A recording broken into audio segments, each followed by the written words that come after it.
Hello భోజన పిల్లారా, ఎలా ఉన్నారు? అందరూ బాగున్నారండి? ఏం లేదండి, మసాలా దోశ ఆనియన్ దోశ తోని తిరాకు వచ్చేసిందండి నేలకి. సరే కదా అని ఏ పిండి వాడకుండా రవ్వతో దోశ చేస్తే ఎలా ఉంటుందా అని నా నేలకు కోరుకుందండి. సరే కదా అని ఒక మిక్సీ గిన్నె తీసుకొని దాంట్లో కొంచెం నీళ్లు, ఒక 6 చెంచాలు రవ్వ, ఒక 2 ఉల్లిగడ్డలు, కొంచెం పెరుగు, కొంచెం కొబ్బరి పొడి, మీ నేలకు నచ్చినంత ఉప్పు, ఒక 2 రెమ్మలు కరేపాకు దాంట్లో వేసేసుకొని మొత్తం ఒకసారి మిక్సీ పట్టేసుకోండి.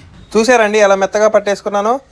ఇప్పుడు గ్యాస్ మీద ఒక కళాయిలో నూనె వేసుకొని ఈ పట్టేసుకున్న పిండిని దాంట్లో పోసేసుకొని గుండ్రంగా తిప్పేసుకోండి. మన దోశ రెడీ అయిపోతుందండి. భలే గుండ్రంగా వచ్చేసిందండి. దాని మీద నూనె వేసుకొని అటు ఇటు తిప్పేసుకోండి. ఒక 5 నిమిషాలు కాలిన తర్వాత మంచిగా ఒక ప్లేట్లోకి సర్వ్ చేసేసుకోండి. చూసారండి, చూస్తుంటే నోరు ఊరిపోతుంది. ఇక ప్లేట్లోకి సర్వ్ చేసుకొని దాంట్లోకి పప్పుని వేసేసుకొని తింటుంటే బాబా మామూలుగా ఉండదండి, సూపర్ ఉందండి. మీరు కూడా ట్రై చేసి నా ఛానల్ని సబ్స్క్రైబ్ చేయండి. ఉంటా అండి, బాయ్ మరి.